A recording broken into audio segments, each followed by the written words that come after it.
नमस्कार मित्रों। पुनः तीसरे फेज़ में तीसरा जो वीडियो लाइव हो रहा है, 3 टुकड़ों में यह वीडियो आपको देखने को मिलेगा। सर्वप्रथम जो इंट्रोडक्शन वाला फेज़ था वो एक पूरा हुआ। उसके बाद जो पगड़ियों का इतिहास और उससे जुड़ी व्याकरण, उससे जुड़ा साइंस, उसके पीछे के लॉजिक्स, उससे जुड़ी स्टोरीज़ वो हमने साझा की। और तीसरा ये जो सेशन हम करने जा रहे हैं, जो कि तीसरा हिस्सा मैं कहूँगा पूरे सेशन का, वो जो होगा वो अब कंक्लूडिंग सेशन की तरफ जाएगा। तो हम अंत की ओर हैं। और जो है अभी जो हम बात कर रहे थे कि किस तरीके से रंगों का चुनाव हुआ करता था। तो हम शोक की बात कर रहे थे, शोक में कौन से रंग पहने जाते हैं। तो आसमानी रंग, मटिया रंग, जिसे मटिया रंग अर्थात खाकी कलर, खाकी रंग, आसमानी रंग, सफ़ेद रंग, ये 3 रंग शोक के परिचायक हैं। जब किसी के परिवार में किसी का देहांत होता है, राजपूत राज परिवारों में अथवा जितने भी राजस्थान में जो प्रचलन है, उसमें सफ़ेद रंग पूरे 13 दिन तक पहना जाता है। उसके बाद रंग बदलाई का आयोजन होता है, जो पगड़ी का आयोजन मैंने कहा, 13वें 14वें दिन और अथवा 12वें दिन परिवार की परंपरा अनुसार।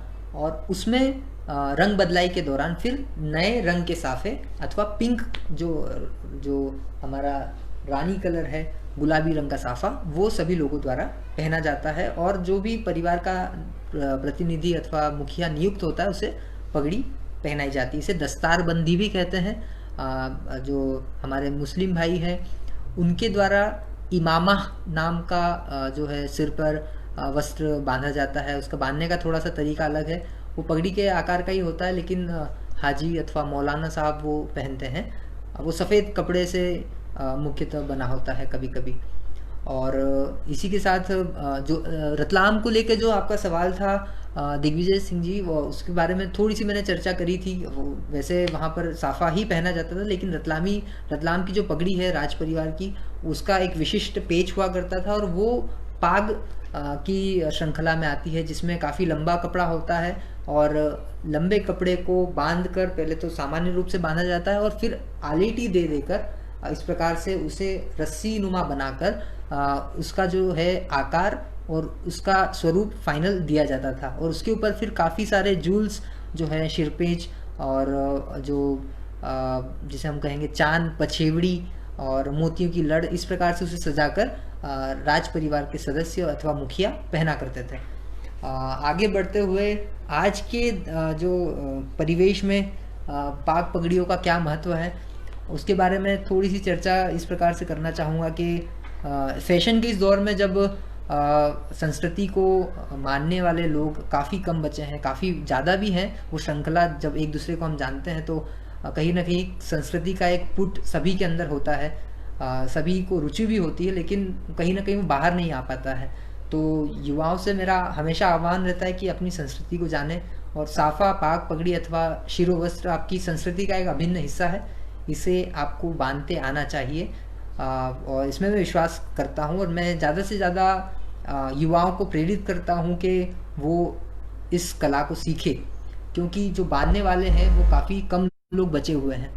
हर चीज़, अगर जैसे गांव की बात की जाए, ग्रामीण स्तर पर, तो यहाँ पर पगड़ी बांधने वाले, साफा बांधने वाले लोग आपको मिल जाएंगे, टाई बांधने वाले लोग नहीं मिलेंगे।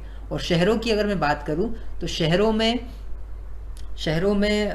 टाई बांधने वाले काफ़ी सारे लोग मिल जाएंगे, लेकिन वहाँ जो डिमांड है वो साफे बांधने वालों की है। तो इस प्रकार से वो ग्रामीण और शहरी संस्कृति का जो बदलाव है अथवा जो मैं कहूँगा अंतर है, वो इस प्रकार से हम देख सकते हैं कि कैसे गाँव में किसका महत्व ज़्यादा है और शहरों में किसका महत्व ज़्यादा है। आज तो शादियों में इतने बढ़ चढ़ कर साफे, पाग, पगड़ी बांधने का जो प्रचलन वो चला है कि जब विदेशों तक में शादियां होती, तो यहाँ से साफे बांधने वाले भारत से जो है वो सर्विसेज बुलवाई जाती है। इसके ऊपर प्रॉपर सर्विस एजेंसीज हैं, साफा हाउसेज हैं, इसका पूरा इंडस्ट्री हेड गियर्स पर एक चलता है।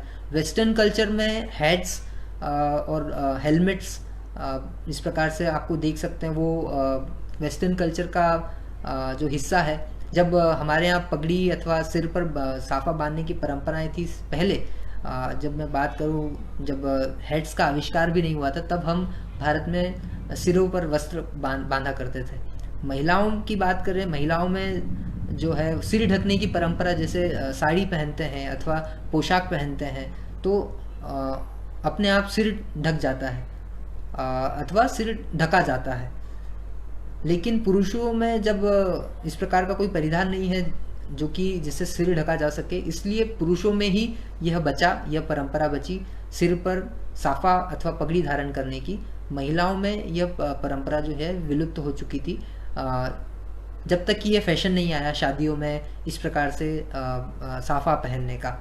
आज साफा पहनने के लिए होड़ लगी रहती है युवाओं में भी, लेकिन बांधने का मैं आह्वान करता हूँ कि बांधना सीखें, अपने क्षेत्र का जो भी साफा पगड़ी हो वो आप सीखें, और आपको एक आनंद भी आएगा, इससे गर्व की अनुभूति भी होगी, और साथ ही साथ आपको आत्मविश्वास में भी वृद्धि होगी। तो ये आपकी संस्कृति का, आपकी पहचान का एक अभिन्न हिस्सा है। अब मैं जो है अंत की ओर और आपसे विदा लेने का समय आ चुका है, करीबन 1.5 घंटे का समय हुआ। दिग्विजय सिंह जी, बहुत बहुत धन्यवाद आपका, आप इतने समय तक जुड़े रहे, और मैं एक्ट टॉक्स टीम का आभारी हूँ जिन्होंने ये अवसर प्रदान किया। मैं ख्याल की टीम को भी धन्यवाद करना चाहूँगा इस मौके पर। अभी 2 दिन पहले ही हमारे इस सोशल वेंचर को, ऑर्गेनाइजेशन ख्याल को 2 साल पूरे हुए, तो उसके उपलक्ष्य पर मैं ये पूरा जो सेशन है ये मैं ख्याल को समर्पित करना चाहूँगा। बहुत बहुत धन्यवाद मेरे गुरुजनों का, मेरे वरिष्ठ जनों का। रोहित किनकर जी का भी आभार मैं मानना चाहूँगा अंत में। और आपके कुछ भी सवाल हो आप टिप्पणी करिएगा, कमेंट करिएगा जब भी आप इस वीडियो को देख रहे हो, और उसके बाद जब भी मुझे मौका मिलेगा, अवसर प्राप्त होगा, मैं आपके सवालों का जवाब अगर दे पाऊँ तो ज़रूर दूंगा। और इस पूरे सेशन में कहीं पर भी कोई गलती मुझसे हुई हो, कोई हिस्टोरिकल फैक्ट मेरी जुबान से कोई गलत निकला हो, तो वो त्रुटिवश निकला होगा, या अथवा जानकारी के अभाव में निकला होगा। तो आप उस जानकारी को, अगर आपके पास है, मेरी कोई जानकारी गलत है, तो आप ज़रूर उसे साझा करें और मुझे सुधारने की चेष्टा करें। और इसी के साथ मैं आपसे विदा लेता हूँ। बहुत बहुत धन्यवाद, आभार, शुभ रात्रि। और शुभ रात्रि के बाद एक और संदेश छोटा सा, कि इस लॉकडाउन के कठिन समय में जब हम सब अपने अपने घरों में कैद हैं और कठिन दौर से गुजर रहे हैं, महामारी के इस दौर से, और घरों पर हमें रहना पड़ रहा है, तो उसके ऊपर पगड़ी से जुड़ी एक कहावत कहकर मैं आपसे विदा लूँगा कि आप अपने अपने घरों में रहें। एक संदेश है ये, अपने अपने घरों में रहें, सुरक्षित रहें, स्वस्थ रहें, मस्त रहें, व्यस्त रहें, और आपका अगर सर सलामत है तो पगड़ी 50 मिल जाएगी, सर सलामत तो पगड़ी 50। इसी के साथ मैं आपसे विदा लेता हूँ। Do share your feedback in the comment section. शुभ रात्रि। If you like this topic, don't forget to like and subscribe to our channel.